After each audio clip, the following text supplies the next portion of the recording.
Good morning, students. So, I hope so you all are doing well. So, this is the last and final lecture of chapter number 4, Agriculture. And here we are going to discuss all the NCERT question and answer solution that are given in your book. So, basically you need your notebook and book currently. So, this is a kind of a classwork which is we are going to do. So, please get ready with that, and majorly you don't have to do the MCQs in your notebooks. You have to do that and mark it in your book itself, and mainly all the question and answers which are there, you have to do that in your notebook. So let's get started with it. So the first question here is multiple choice question. So here I am not going to much explain you about each of these things, just have to mark that in your book. So the first question is, which one of the following describes a system of agriculture where a single crop is grown on a large area? So like shifting agriculture, plantation agriculture, horticulture, or intensive agriculture. What's the option?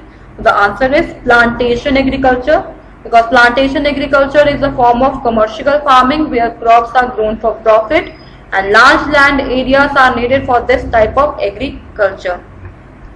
Now second question is, which one of the following is a rabi crop? So you have to tell which one of these are a rabi crop. So the options are rice, gram, mills, and cotton.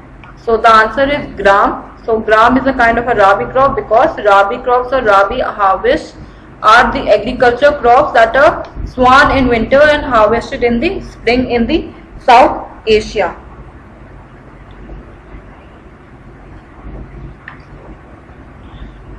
Third is, which one of the following is a leguminous crop? So basically you have to tell in which of these are a leguminous crop. So options are pulses, jowar, mills, or sesumang. So the answer is pulses, because pulses are commonly known as the legume, pie or bean family, which are a large and economically important family of flowering plants, and these plants are used in a crop rotation to replenish the soil nitrogen. Fourth, which one of the following is announced by the government to support of a crop? So the options are maximum support price, minimum support price, moderate support price, influential support price. So the answer is minimum support price. So minimum support price is the price at which government purchases crops for the farmers. So in here in minimum support price, the price at which government purchases crops from the farmers to safeguard the interest of the farmers here. Now from question number 2, you have to do it in your notebooks. So please get ready with your notebooks. You have to do these question and answers in your notebook now.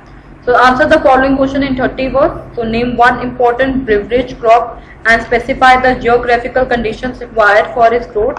So we are taking tea as the most important beverage crop here. So I'm not going to much explain you all these question and answers. You just have to write it down, because I have explained you earlier as well. So I'm just giving you brief detail of, not giving you much brief detail of these. I'm just going to read it out and explain few of the points here. So tea is an important beverage crop, and this plant grows well in tropical or subtropical climatic condition. 21 degrees Celsius to 29 degrees Celsius is ideal for the production of tea here. Then the high temperature is required in summer. So basically it requires high temperature. The lowest temperature for the growth of tea is 16 degrees Celsius, and 150 to 250 centimeter of rainfall is required for tea cultivation. And tea scrubs require tea fertile mountain soil mixed with lime and iron. So basically tea scrubs require particular areas where there is mountain soil that should be mixed with lime and iron, and the soil should be rich in humus. Tea cultivation needs well trained land, because the stagnation of water is not good for tea plantation. If there will be no level in the tea plantation level, there will be stagnation of water, and that is not good for tea plants. And heavy rainfall but no stagnation of water, such mountain slopes are required for the good tea cultivation here.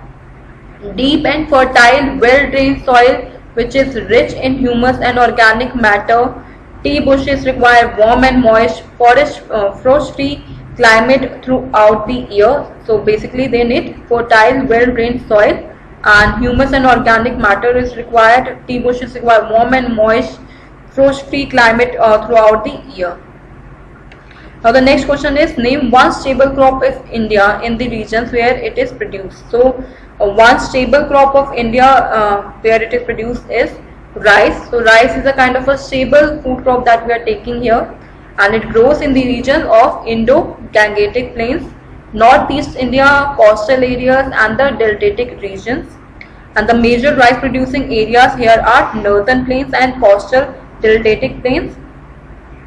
And while the minor rice producing areas are Punjab plains and the parts of Deccan Plateau.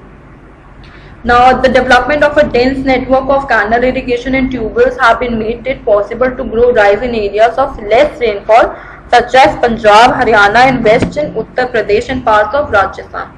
So basically now, because of this new technology that have been came up, the dense network of canals and irrigation and tubers have made it possible to grow where there is less rainfall, such as the areas in Punjab, Haryana and Western Uttar Pradesh and parts of Rajasthan now. Now the next question, enlist the various institutional reform programs introduced by the government in the interest of farmers. So we have discussed this question earlier as well. I have given you this question as homework. I'm just going to read it out. You have to just write it. So the various institutional reform programs introduced by the government for the benefit of farmers are provisions for crop insurance against drought, flood, cyclone, fire, disaster, etc.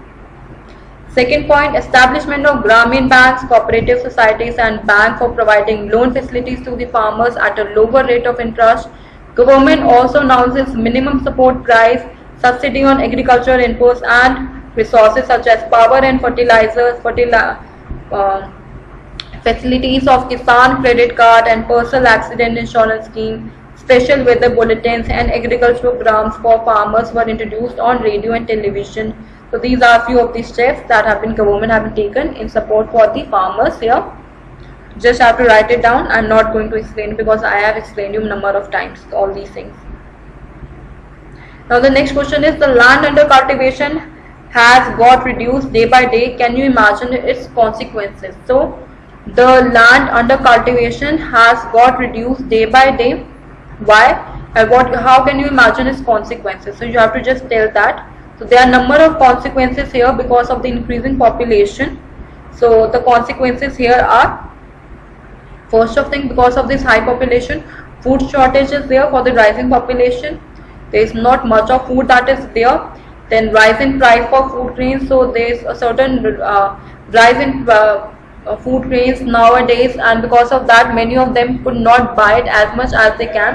Then unemployment and loss of livelihood for the farmers, shortage of supply of raw material for agro industries, adverse effect on export trade as agriculture products comprise a major section of international trade here.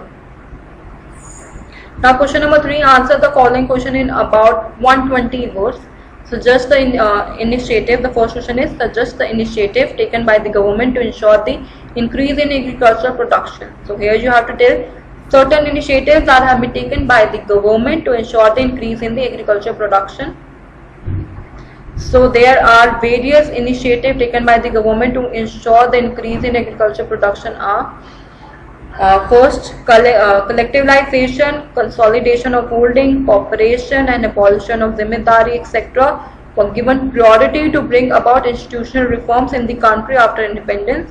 So before independence there were not much of steps that have been taken in the favor of farmers, but after independence certain steps and reforms, institutional reforms that have been made in the favor of farmers, like collectivization, consolidation of holding, cooperation and abolition of zimmedari system, etc. were being given to the farmers in the favor, because these steps are basically taken in the favor of farmers.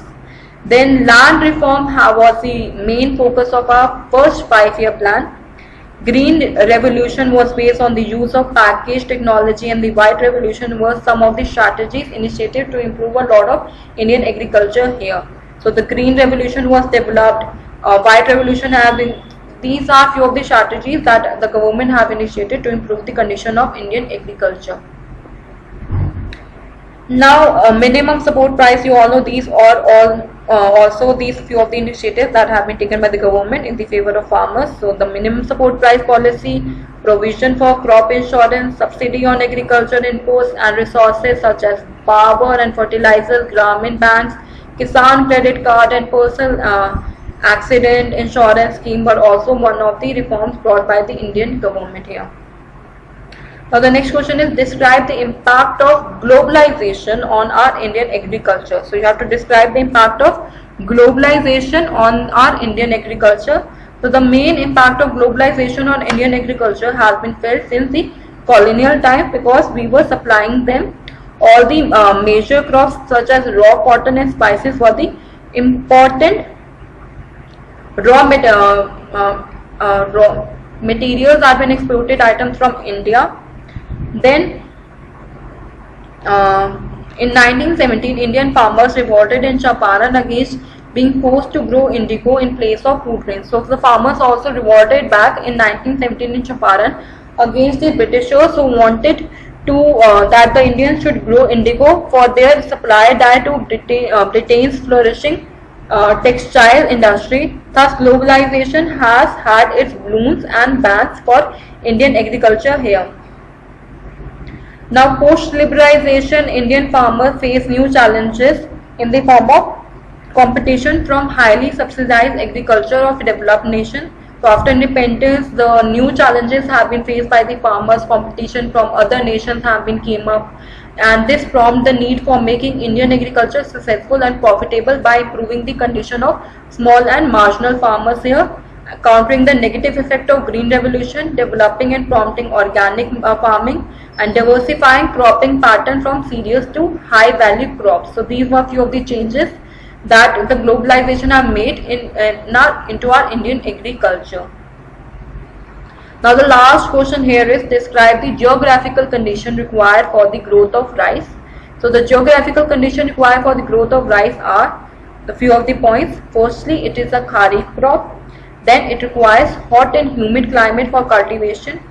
Temperature should be above 25 degrees Celsius, and the high humidity with annual rainfall above 100 centimeters are favorable for the growth of rice here.